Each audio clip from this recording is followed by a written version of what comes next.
Hello, my keyboard lovers. Today, we've got an in-depth review of the Cypher by Cable Car Designs, aka Max.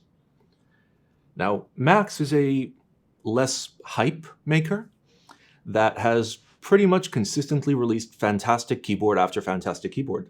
And today we've got his latest fantastic keyboard, which is the Cypher. Now, the Cypher is a F-rowless 1800 keyboard, which puts it at longer than a TKL, obviously not as chunky, and it is very simply designed in terms of, well, as per Max, in terms of aesthetics, with an emphasis on being as small as light as possible without feeling cheap, which I would say mission accomplished. It is a simple two-part aluminum seamed keyboard with no weight, and it comes in at about 1,300 grams fully built with a polycarbonate plate. Now, there are many plate options. I believe there is brass and carbon fiber and polycarbonate. I don't think I got to choose a plate. I think I just got YOLO'd the polycarbonate plate, which I really do enjoy. Now, it uses a very comfortable 6-degree typing angle, and my unit here is in gray, though the keyboard has been featured in black, blue, red, purple, and champagne, and hopefully some cooler colors in the future. Now, this is the third run of the Cypher, and I've been looking forward to it for a really, really long time, and I was super excited to actually get one for round 3. Because I really enjoy the layout, at least in theory. We'll talk about that in a little bit. And finally, this keyboard was available in stock at $320, which is a very fair price, especially considering how good the typing feel and sound is. So let's roll the intro and confuse the living hell out of you guys.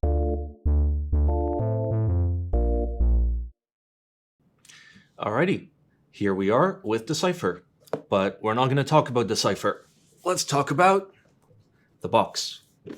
What's in the box? So it's become pretty common now that I have to do a unboxing experience. So the Cypher came in this box, which sat in a slightly larger box. Now, there was a slight gap between this box and the big box, so it could have potentially gotten jostled around a bit, but it comes with foam, my favorite material of all time.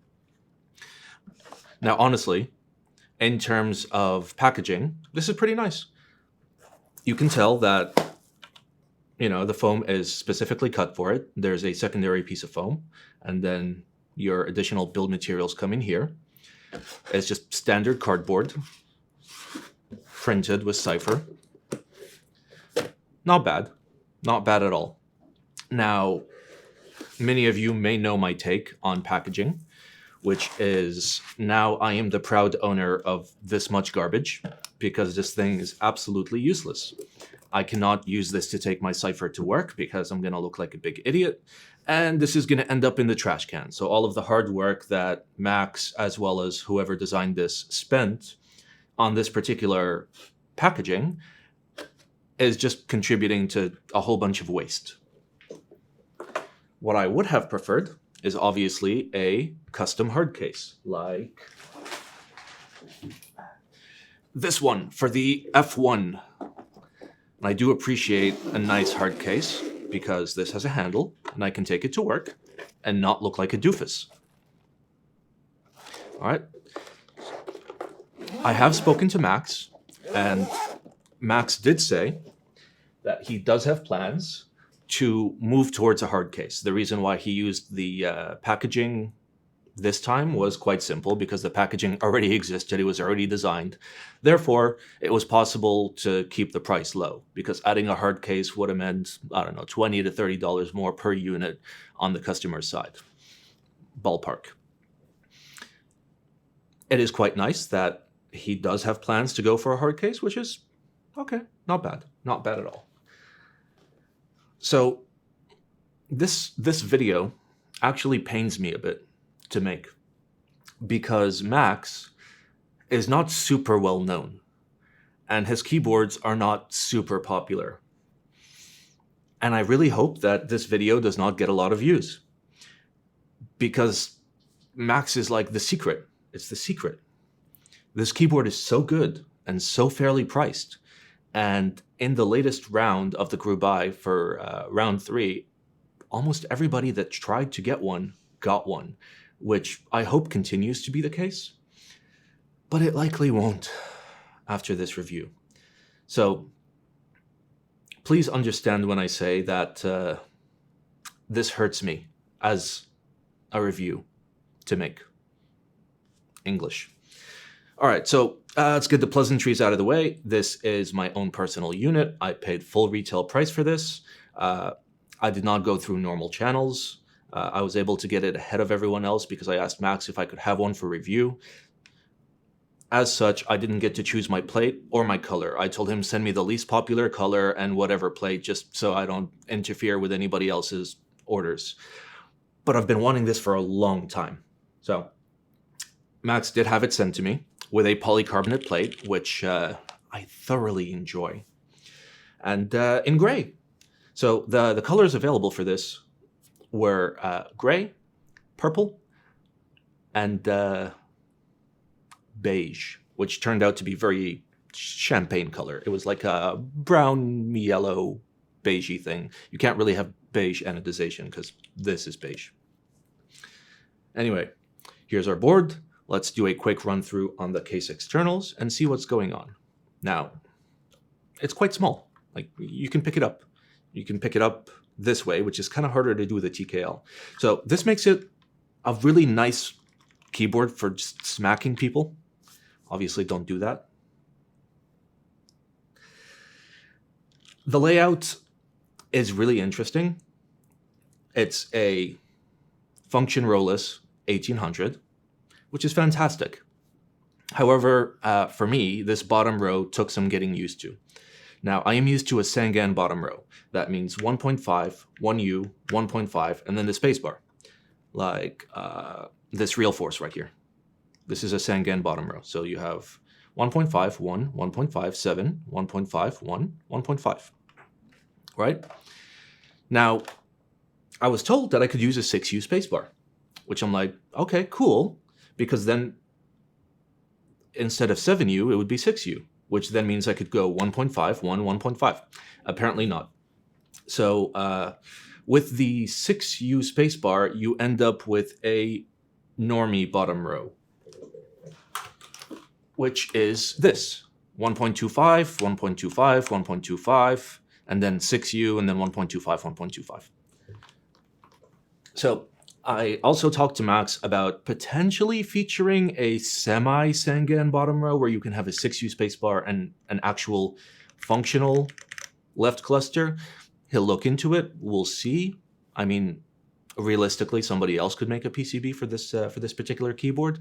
Now, I did adjust, because for the first few days, whenever I wanted to Alt-Tab at work, I would do Space-Tab, because I expect the Alt to be right here, not right here.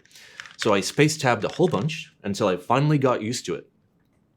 Obviously, I had to get used to the arrows as well, because I'm more of a TKL guy, so I'm used to my arrows being here. So the amount of times that I try to arrow right here, just... Yep. Now, this is not the fault of the keyboard. As Max is the designer, he is entirely within his rights to choose any layout and sell that layout. I did get used to it, and I do like the layout. It is relatively comfortable to use.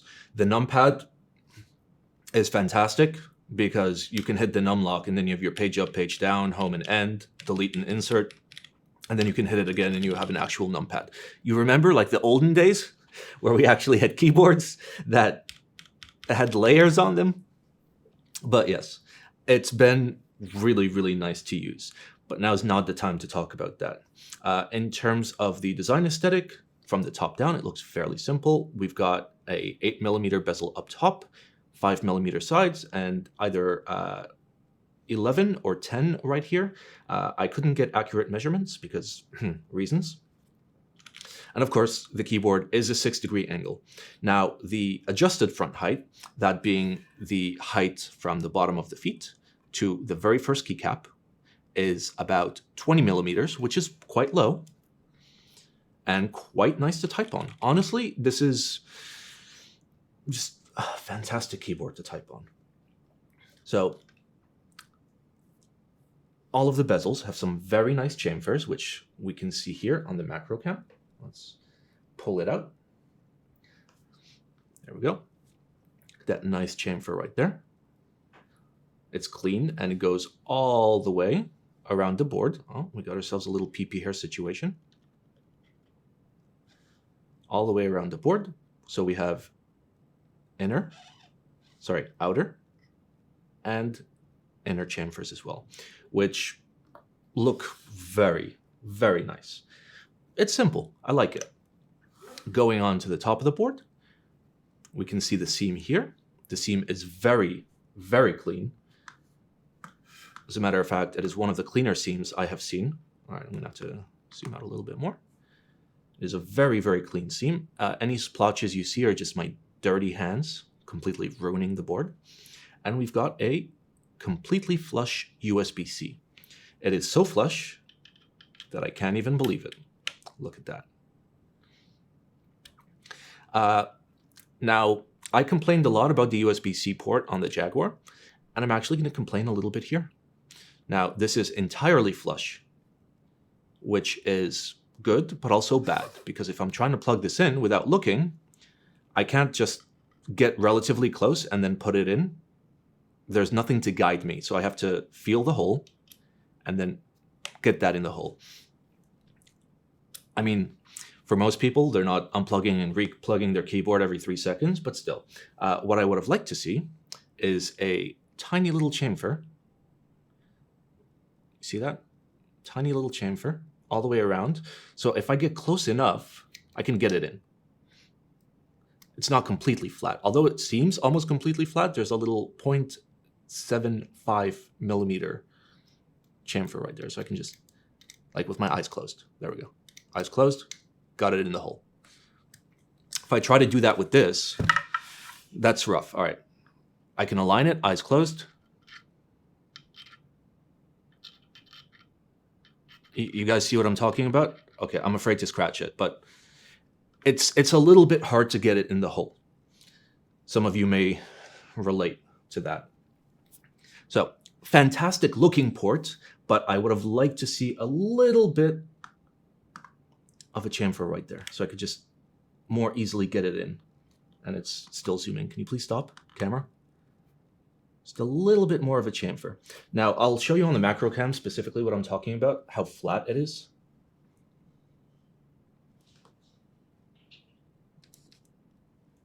All right, here's our macro cam. There it is. It's nearly completely flat right there. So it just dumps in at a 90-degree angle. So there's nothing to like feel for or guide the cable into, which overall, it's not a terrible thing. Okay, I'm being very nitpicky because that's kind of how my in-depth reviews are. I want to cover everything. It's fantastic and I love it, especially for the price point. But this small little change could help quite a lot. All right, let's move on to the bottom. The bottom is just a single piece of aluminum. We've got 4 little feet and we've got 8 screws. Now keep in mind, these are quite small in terms of screws. For reference, oh God. For reference, this is the screw for the plate of the Alice.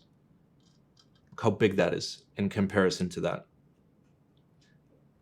This isn't even a case screw, it's a plate screw.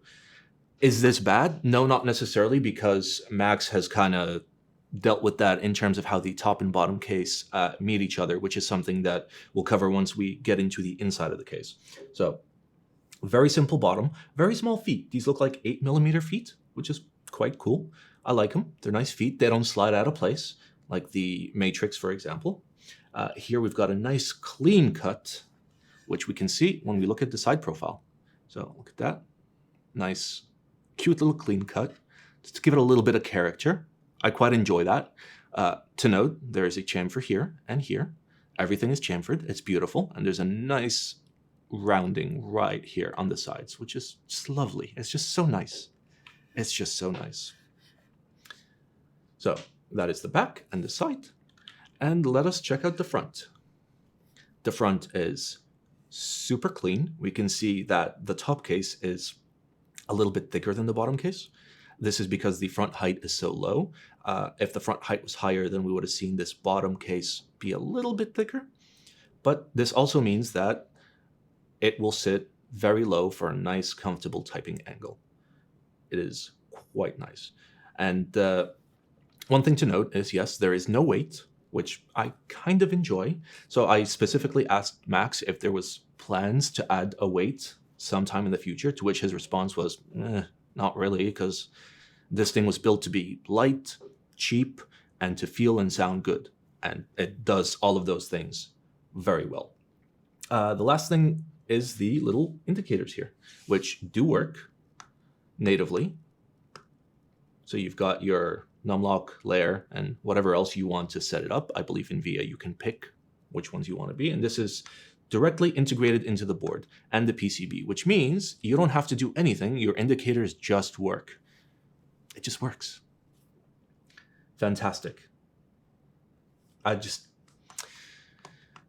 This is like from a design perspective, a lot of people will look at this board and be like, oh, Simon, it's just a boring keyboard, whatever.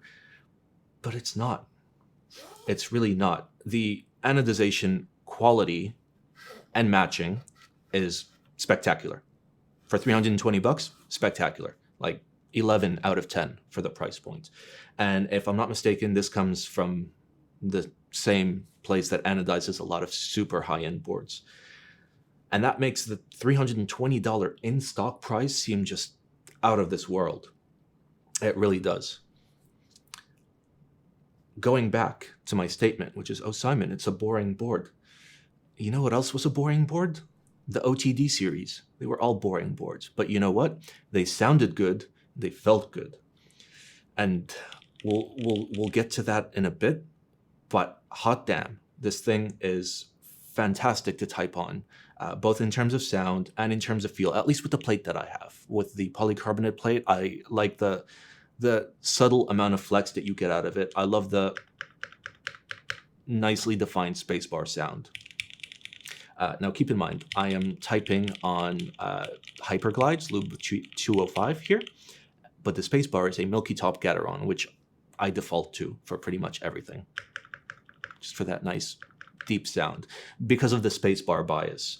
I'll cover it now so I don't have to cover it later, but generally when you're typing and your spacebar is deep, it makes the entire keyboard sound deep. Just like if your spacebar is loud, it makes the entire keyboard sound loud. And if your spacebar is too high-pitched, then it makes the entire board sound too high-pitched. It's a bias that we don't really recognize until we really think about it, which is the amount of bias the spacebar will give you. This will make the board sound significantly deeper than it actually is. Nice and simply. I think that's it for the case externals. There isn't much to cover. There's a cute little engraving right here that just says Cypher. It's clean, it's simple, it's not in the middle of the board, it's not gaudy, it's nice and pretty, doesn't get in the way, and I like it. So let me open this up, take a look at the screws, and then we'll take a look at the internals. Now, I have spoken to Max, and in terms of the bezels, he actually states that the sides are 4mm and the top is 7mm, which is wild. I guess the chamfers make it seem a little bit thicker than it actually is, but that is very small bezels, which from a design perspective, I really like. So that's 7mm top, which is smaller than standard Korean TKL bezels at 8mm. And for the sides, it's 4mm, which is wild. I guess that's why I like the aesthetics of this board so much. I enjoy thin bezels. It is quite good. Now, this screwdriver is tiny, but we are quite easily getting the screws out. Generally, what I'm looking for while screwing and unscrewing is the sound of a little bit of grit or debris in there, which implies that it was not thoroughly cleaned during the QC process or the late stage manufacturing process. but these just feel super smooth.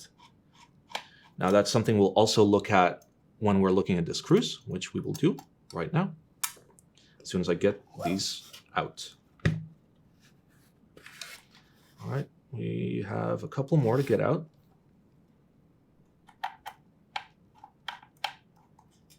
There we go. There's one.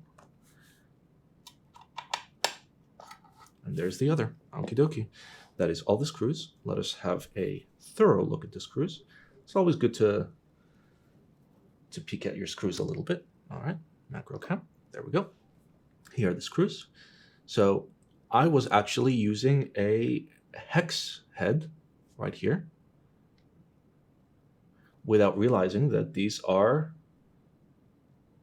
star head or Torx. Interesting, but it did fit just fine. The screws look very good. They're all well plated.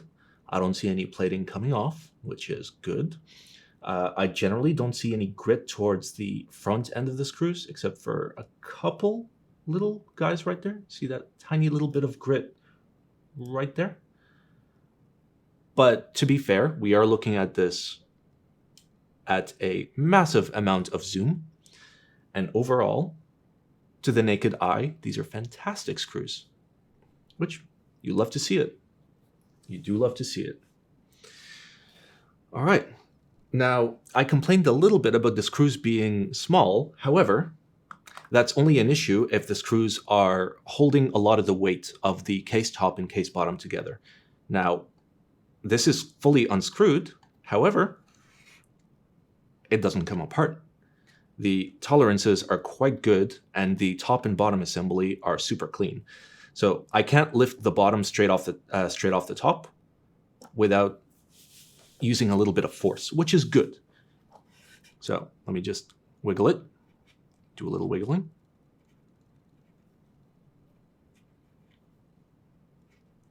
My hands are sweaty, so this will be way easier when you do it.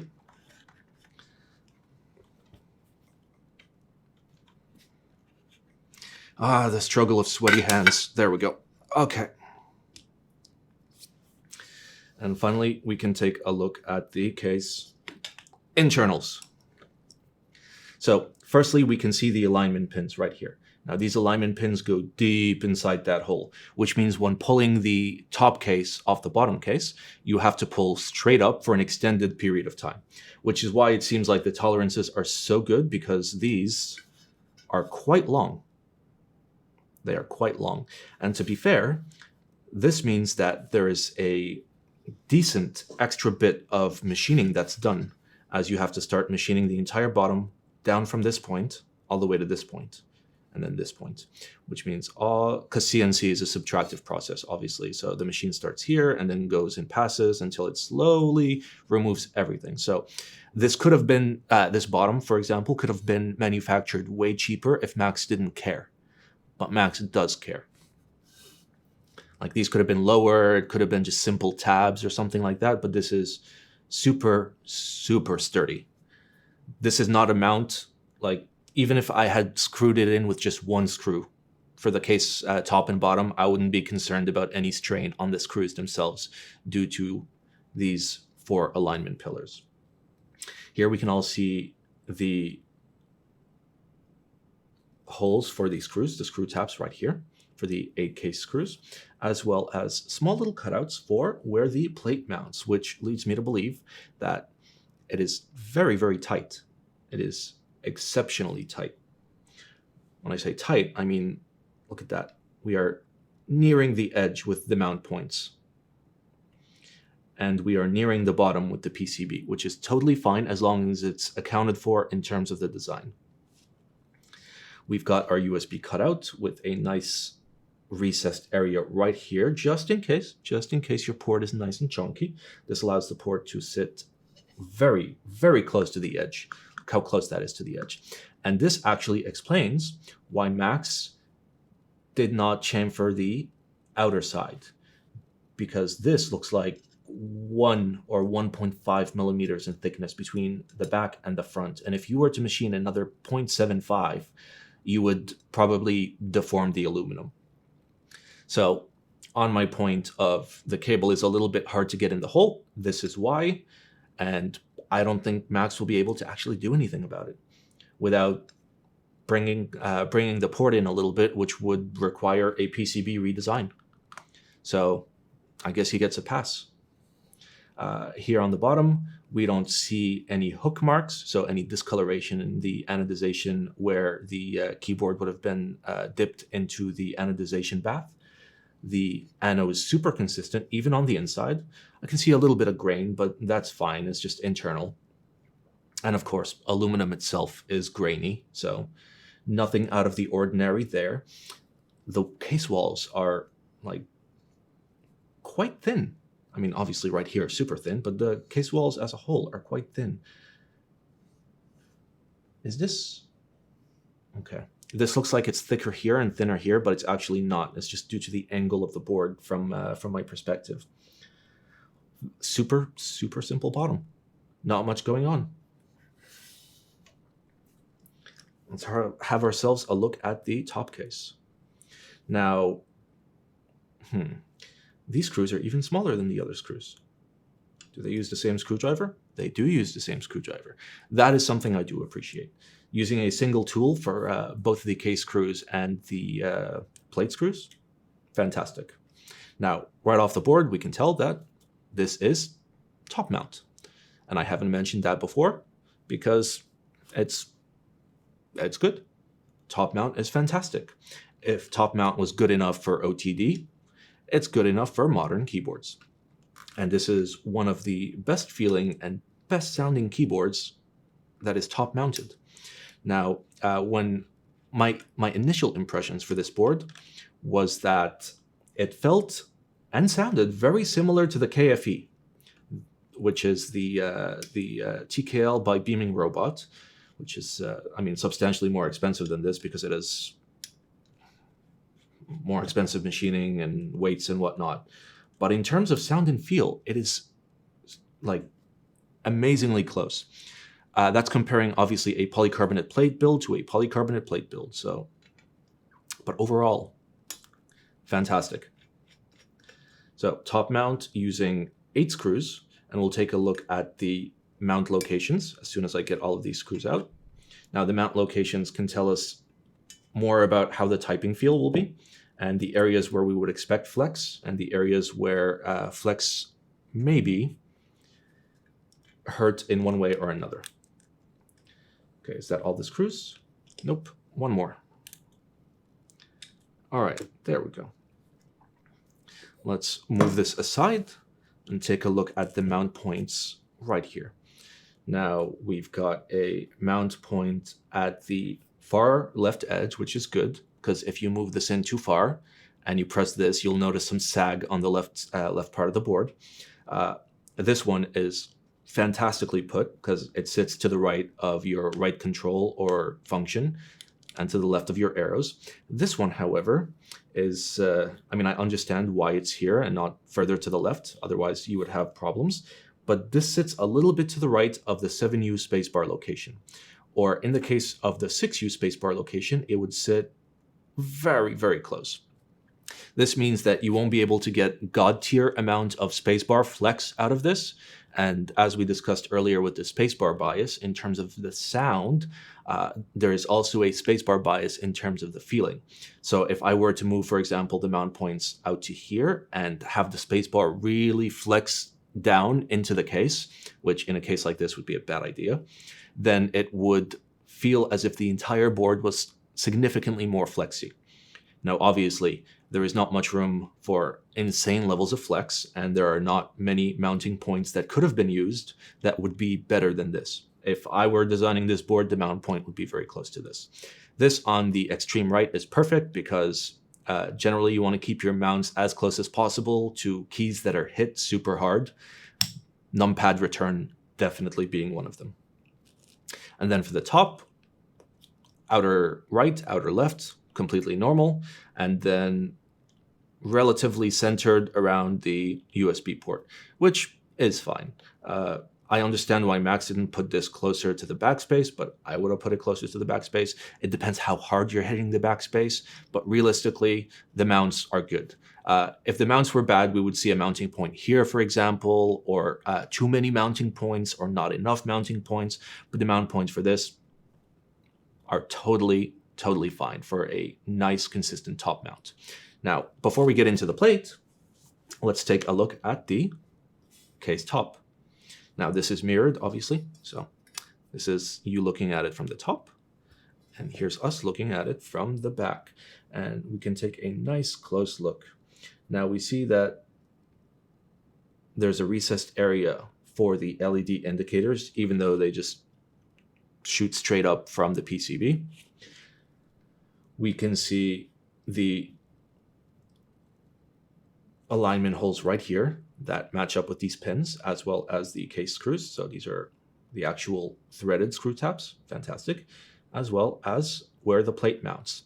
Now, if you look very, very closely, you can see there's a tiny bit of overlap between the plate and the plate mount. So this empty space right here that holds the plate is actually something that's super common in custom keyboards, custom with a K. Like my Duck Viper has this. A lot of OTDs have this.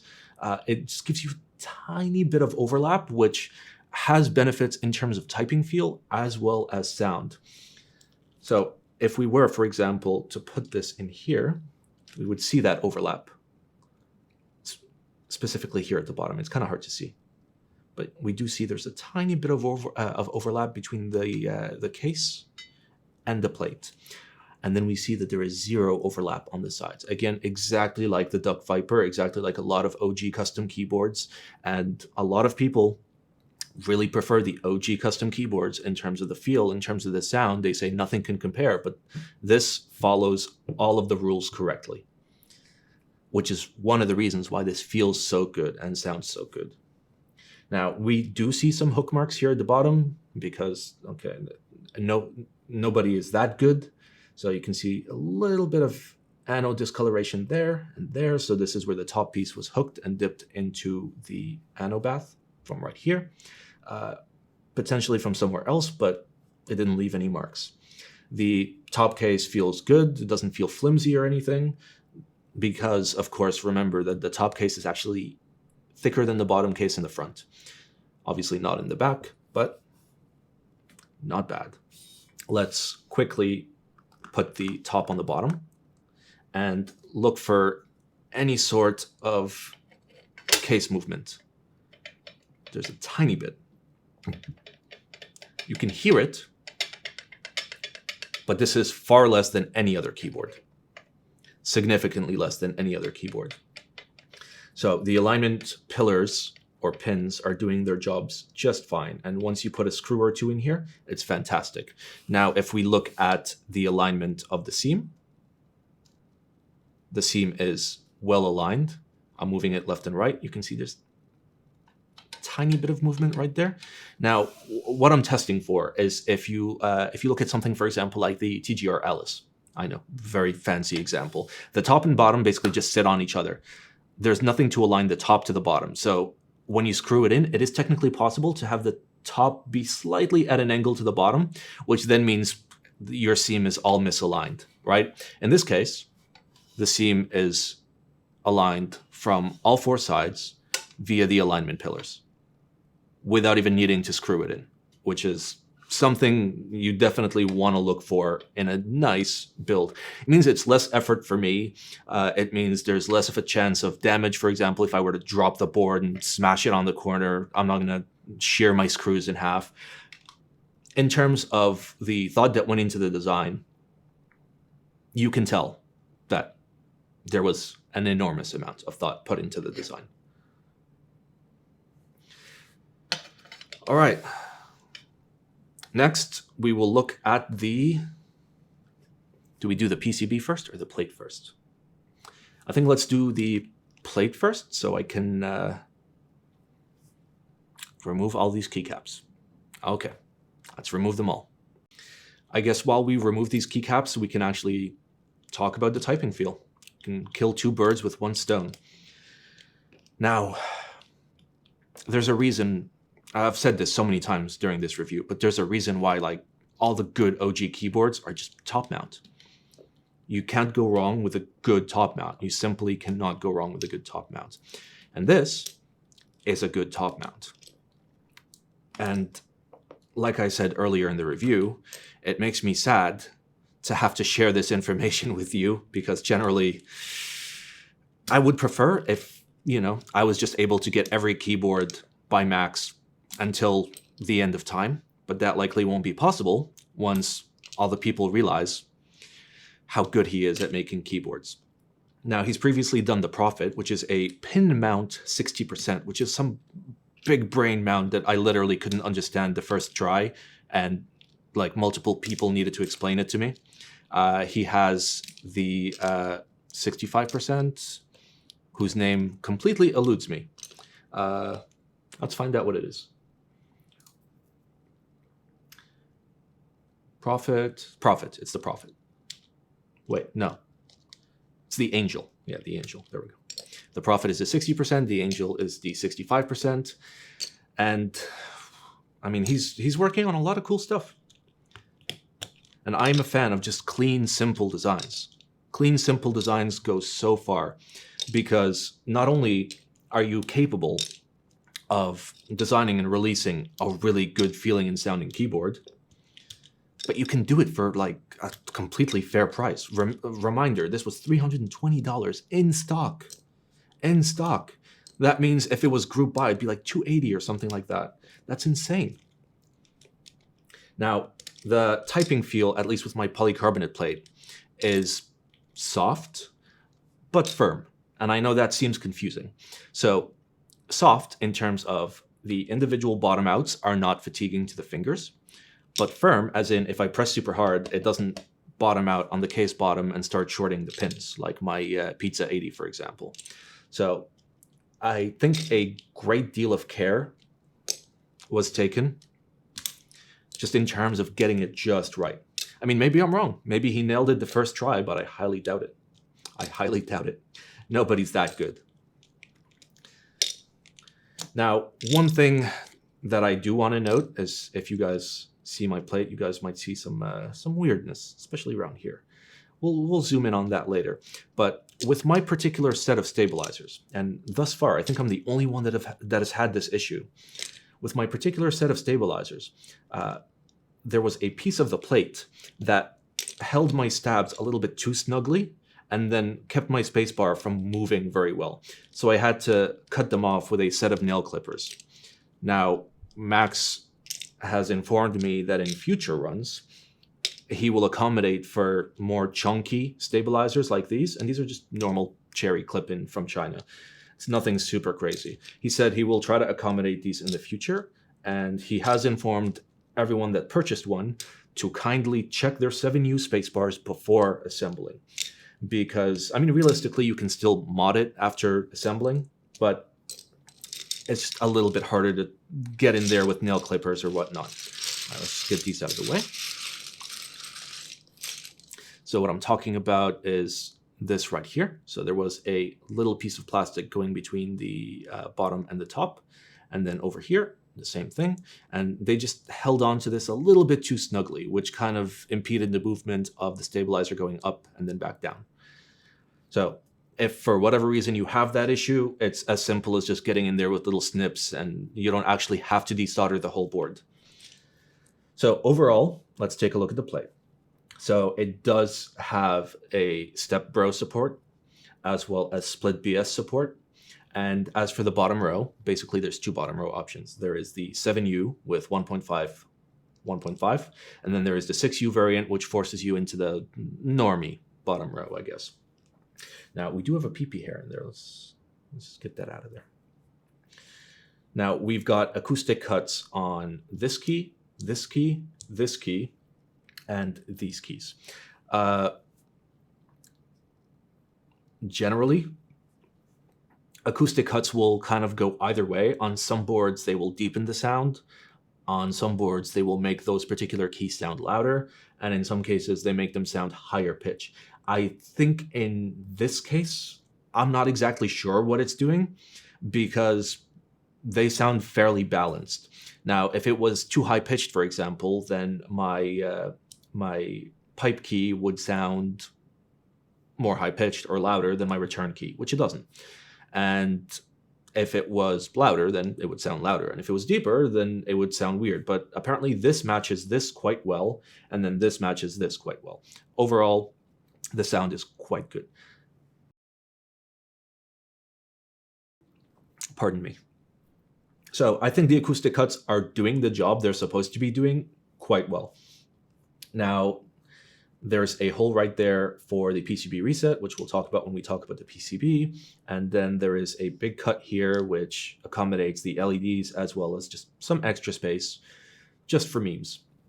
Now, there are multiple plate types. This particular polycarbonate plate is forced ANSI. The other plate type is carbon fiber. And I believe in previous revisions, there was a brass plate, which I believe was universal, so it would support ISO. In any case, I'm certain that if you very nicely ask Max, he will give you the plate files so you can make your own ISO plate, if that's what you're into.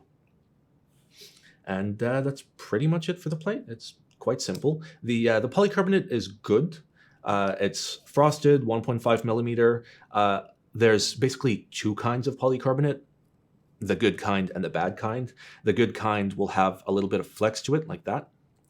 The bad kind will just be super stiff and will generally be clear. It'll kind of look like acrylic, though acrylic at 1.5 millimeter is very flexible. But polycarbonate, clear polycarbonate, the hard version, is kind of terrible.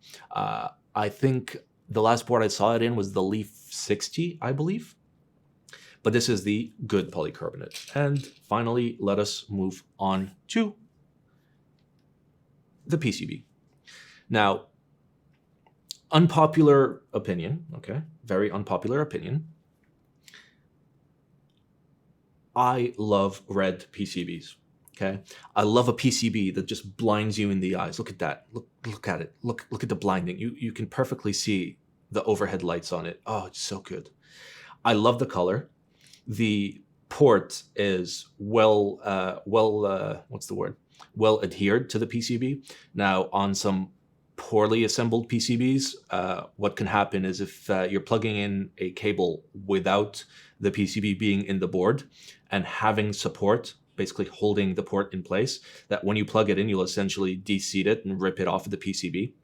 This has happened to me with a couple boards, which I'm not going to name. But this is super well done. The controller, let's actually have a look at what the controller is. It is a Atmega 32U4, which is a fairly standard PCB. Let's take a look at that port real quick. Look at that beautiful port. It's so well done. Please don't judge my soldering. All right, so the PCB supports ISO and a fairly complex bottom row, actually. So realistically, I mean, you can get quite a lot of layouts out of this, assuming you have the correct plate. Things to note: one, my stabilizers, my clip-in stabilizers all clip in securely. None of them are randomly slipping out, which means that the tolerance on the holes are good. None of the individual switches are labeled, which is kind of annoying, but I just do the old school method of when building your keyboard, essentially just put the caps on the bottom row the way that you want them on the switches, and then just solder it there, just so you're certain you're not messing anything up. But I do like when individual switches are denoted. So like this would say, you know, standard caps, step caps, then like A, S, D. It's just nice to have if you're looking for a particular key that you have a problem with, or you're trying to set up a bottom row in a non-standard configuration. So like this would say 1.5 and then this would say 1.25, basically telling you where the switch went. I don't know how many people actually use that, but I find it incredibly helpful when things like that are marked. Let's see, we've got our reset right here. Now, this came flashed with VIA.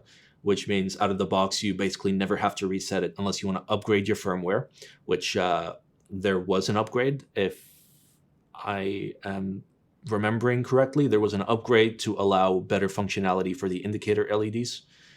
And what else have we got? We've got debugging, as well as obviously in-switch LED support for every single key. We've got support here for a 2U plus, as well as just a segmented numpad. This is the 1800 layout that I'm more familiar with, where you have a full-size return, and then your plus and other key is basically split. It gives you an extra key to work with. Kind of handy to have, especially when you're trying to do a space-saving type of keyboard like this one. And that's pretty much it. Here we can see that it is the 6th revision. Even though there have only been 3 revisions of the keyboard, this is the 6th revision of the PCB. This is something that you like to see.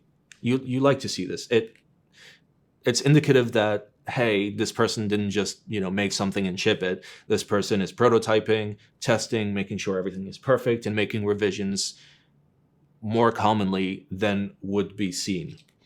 Now, this plate and this PCB should be compatible with previous versions of the Cypher, just as the previous plate for the Cypher, which the previous brass plate with universal support, would be available for this. So for example, in a later version, if there's no ISO, you could technically buy an older plate and use it, and so on. So yeah, that's the PCB, that's the plate. And let's talk about the sound before we get into the sound test, and then I'll give you my summary. So the sound is a little bit high-pitched. It's not super high-pitched. First of all, there's no foam, there's no gaskets, there's no nonsense, okay? This is just a super clean, simple, good keyboard by every definition. So obviously I have a polycarbonate plate and I'm using cherry blacks. So cherry blacks are higher pitched than, for example, Milky Top Gaterons, and polycarbonate is higher pitched than, for example, brass or aluminum. So overall, it is a slightly higher pitch design, though I really, really enjoy it. For me, it sounds and feels like my KFE, and I love my KFE. So the KFE uses basically Jane mounting and koala design. And keep in mind, the KFE has 2 brass weights inside of it, and yet this sounds pretty much the same. Overall, I'm lacking for words about how good this board is. And it surprises me that, these boards are not as popular as they should be, which again, silver lining means, pretty much everyone that wants one can get one. And let's hope that actually continues into the future. All right. So before we get into the sound test, I want to explain there is a brand new sound testing setup that I made a YouTube video on that you can watch before or after this or whatever to get an idea of the steps I went through to try and create an accurate representation of this keyboard. It's not going to sound edited. It's not going to sound clean and poppy. You're going to hear the traffic outside. It's going to be a very accurate sound test. So if you're interested in buying this, and you want to see what it actually sounds like, grab some decent headphones and give it a listen and focus on the keyboard sound. There will be background noise because in real life when you type, there is background noise. And if you really like it, if you really like the sound and you're into a nice soft but firm feeling keyboard, go for it. All right, sound test.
All right.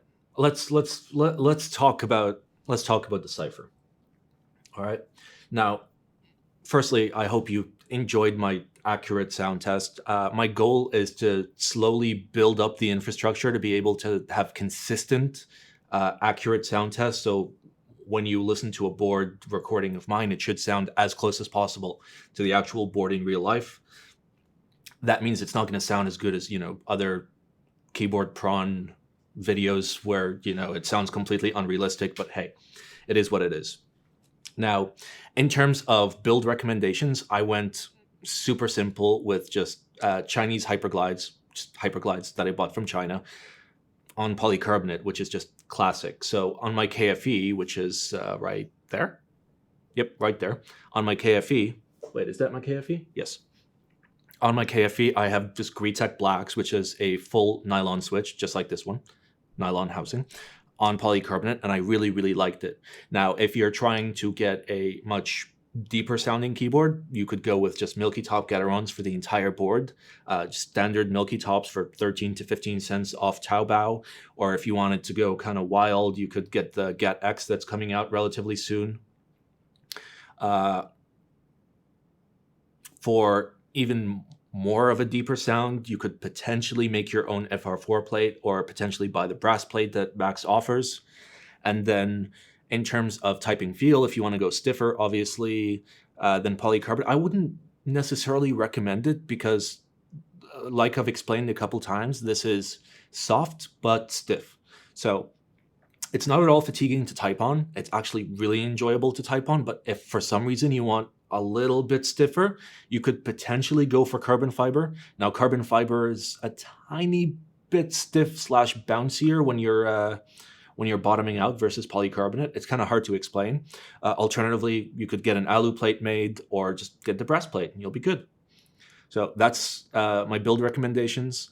I would recommend you build this in 6U if you really need more than 2 keys on your left and you're okay with having a normie bottom row. So 1.25, 1.25. So yeah, that's my build recommendations. As for keycaps, obviously, if you want a nice deeper sound, you go with PBT, something like CRP. And if you want a more chirpy, more alive sound, you go with ABS. Get some simple GMK up in there. Or if you want to go very, very high pitched, you could get a carbon fiber plate and put unlubed JWKs in it and then use DCS keycaps. If that's what you're into, you could just go wild. So yeah, that's the build recommendations. Now for general thoughts. Simon, do you like this keyboard? Yes, obviously I like this keyboard. It's so good. It's so good. My only beef is, or my major beef is the bottom row is really hard for me to get used to because I'm used to a normal Sangan bottom row. Once I adjust to it, it's completely fine, but I am somebody that switches keyboards once or twice a week at the office and at home. So like I consistently have a big rotation and it's really hard for my brain to kind of type correctly. But bottom row aside, it's just so good.